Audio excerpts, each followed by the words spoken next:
नमस्कार, मैं डॉक्टर विजेंद्र कुमार झा।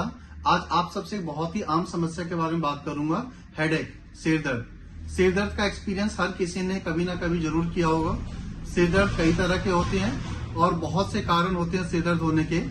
तो जनरली हम पहले समझते हैं सिर दर्द कितने तरह के हो सकते हैं। तो आप नोटिस करेंगे किसी को सिर दर्द जो होता है वो आगे के हिस्से में होता है सिर के, किसी को पीछे के हिस्से में होता है, किसी को आधे सिर में होता है, किसी को पूरे सिर में होता है, किसी को बाईं तरफ सिर दर्द होता है, किसी को दाईं तरफ सिर दर्द होता है। तो इस तरह से सिर दर्द हमें कई तरह से हो सकते हैं।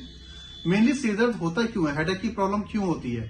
तो हेडेक होने के पीछे बहुत ज्यादा रीजंस होते हैं, बहुत कारणों से हेडेक हो सकता है। छोटी से छोटी प्रॉब्लम भी होती है और बड़ी से बड़ी प्रॉब्लम में भी हेडेक होता है। तो हमें ये मालूम होना चाहिए कि हमारा जो हेडेक हो रहा है, सिर दर्द हो रहा है, वो क्यों हो रहा है। तो मैं आपको मेन कारण बताऊंगा जिसकी वजह से हेडेक होता है। सबसे पहले सर्वाइकल में भी आप नोटिस करेंगे कि आपको हेडेक होगा।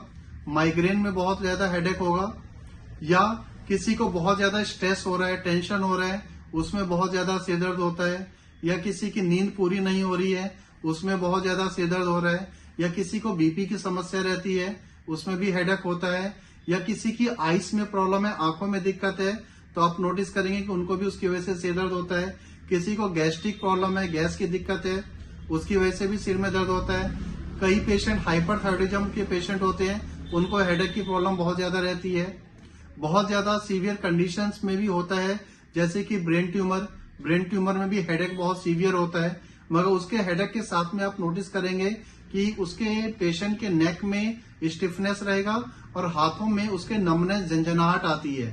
तो फिर आपको कहीं ना कहीं बिल्कुल वार्निंग साइन होता है, कंसर्न लेना चाहिए और अपना टेस्ट कराना चाहिए कि आपको क्यों हेडेक हो रहा है। तो ये तो मैंने आपको कुछ कारण बताए हैं जिन कारणों की वजह से आपको हेडेक हो सकता है। अब इसको कैसे ठीक करेंगे? तो जैसे कि मैं हमेशा कहता हूं, किसी भी प्रॉब्लम को ठीक करने के लिए दो पार्ट्स होते हैं, सेल्फ मैनेजमेंट और मेडिसिन। सेल्फ मैनेजमेंट में आपको क्या करना है, आपको हेडेक को ठीक करने के लिए आपको सबसे पहले, अगर आपको मालूम है कि आपको क्यों हो रहा है हेडेक, जैसा कि मैंने जो कारण आपको बताए हैं, अगर आपको मालूम है तो पहले उन कारणों को ठीक कीजिए। जैसे कि आपको लगता है कि अगर स्ट्रेस या टेंशन की वजह से आपको हेडेक हो रहा है तो आप उसको ठीक करने की कोशिश कीजिए, योगा कीजिए, मेडिटेशन कीजिए। अगर आपको लगता है कि नींद पूरी नहीं हुई है, उसकी वजह से हो रहा है, तो आप नींद पूरी कीजिए। या आपको लगता है कि आपने बहुत ज्यादा काम कर लिया है, मेहनत कर ली है, एक्सर्शन हुआ है, उसकी वजह से हेडेक हो रहा है, तो रेस्ट कीजिए, रिलैक्स कीजिए। अगर आपको लगता है बीपी की वजह से हो रहा है तो बीपी की मेडिसिन खाइए। गैस की वजह से हो रहा है तो गैस का ट्रीटमेंट करवाइए। अगर आपको लगता है सर्वाइकल की वजह से हो रहा है तो सर्वाइकल का ट्रीटमेंट होना चाहिए। माइग्रेन की वजह से हो रहा है तो माइग्रेन का ट्रीटमेंट होना चाहिए। अगर आपको लगता है फिर भी आपको बहुत ज्यादा सीवियर हेडेक हो रहा है, रेगुलर रह रहा है, और साथ में अगर आपके नेक में स्टिफनेस, हाथों में नमनेस आ रहा है, तो आपको जरूर अपने सिर का MRI कराना चाहिए, ताकि आप और सीरियस प्रॉब्लम्स को रूल आउट कर सके। और इसके साथ साथ में आप अपना डाइट का ध्यान रखिए, खाने पीने का ध्यान रखिए।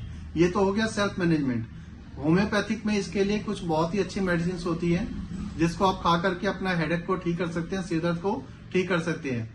तो सबसे पहली मेडिसिन है ब्राइनिया अल्वा 30, दूसरी मेडिसिन है जेल्सीमियम 30, और तीसरी मेडिसिन है स्पाइजिलिया 30। आप इन तीनों ही मेडिसिन की 4-4 बूंदे दिन में 3 बार रेगुलर लेंगे, आप देखेंगे कुछ ही समय में आपका जो सिर दर्द है वो ठीक हो जाएगा। इसके साथ में आपको अगर इससे कोई ज्यादा जानकारी चाहिए या मुझसे ट्रीटमेंट कराना है, तो आप मेरे क्लिनिक पे या मेरे मोबाइल नंबर पे कांटेक्ट कर सकते हैं। और इस इंफॉर्मेशन को आप आगे भी शेयर कीजिए ताकि और लोग भी इसका लाभ उठा सके। धन्यवाद।